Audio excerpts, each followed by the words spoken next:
होइन साथीहरू यो हो सुके साग यो बनाउनु गइरहेको छु म यो अति नै मिठो हुन्छ यो हाम्रो लोकप्रिय व्यञ्जन हो हाम्रो नेपालको हजुरलाई थाहा नै होला हजुरको मन सक्छ होला पनि आज म बनाउनु गइरहेको छु त्यसलाई चाहिँ हामीलाई अलिकति अब यो यही सामान बनाउनु भएको होइन अलिकति आफ्नो तरिकाले बनाउनु सक्नुहुन्छ त्यहाँ मिठो बनाउन चाहनुहुन्छ भने तरिकाले बनाउनु होला अहिले मैले यसमा दिएको छु यो लसुन छ लसुन मैले नाम काटेँ अनि त्यसपछि यो सुकेको राखेको छ नि अनि त्यसपछि हजुरको यो अहिले पनि मैले नाम काटेको छु है अनि त्यसपछि यो प्याज पनि मैले नाम काटेको छु त्यसपछि हजुरको तपाईँ टमाटर छ टमाटर पनि मैले नाम काटेको छु होइन त्यसपछि धनिया छ मैले मसला गरेन किनकि राम्रो राख्यो भने यसो गन्धाहरू पनि छ त्यसले गर्दा यसको पत्ताको खाना यो पनि राम्रो हुन्छ त्यस कारणले मैले मसला काटेन मसलाहरूले काट्न सक्नुहुन्छ यो हो सुक्खा बनाउने इन्ग्रिडियन्टहरू होइन यो हाम्रो खानामा ल त्यसलाई जब बनाइरहेको छु म तर साथीहरू के थाहा छ हामी एकदम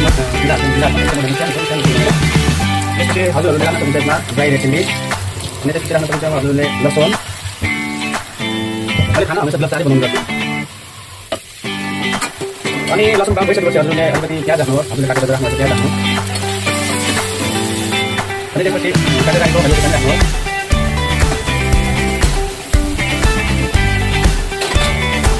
अनि अलिकति ब्राउन भइसकेपछि हजुरले टमाटर राख्नुहोस्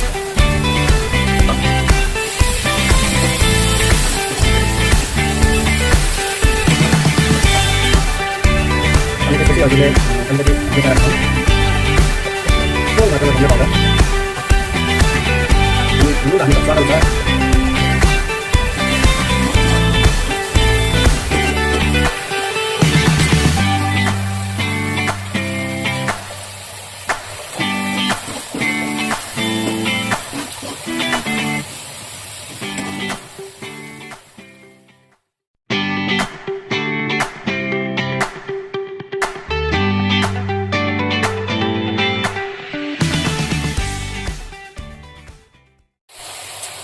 ल देख्न सक्नुहुन्छ साथीहरू यो फाइनली पाकिसकेको छ अब यसमा मैले माथिबाट राखिदिन्छु हजुरको मोटो मोटो काटेको लाम्चो हरियो धनिया वास्तवमा सागमा हरियो चिजमा हरियो धनिया हाल्दैन भन्छन् तर म टेस्टको लागि हाल्दैछु राम्रो हुन्छ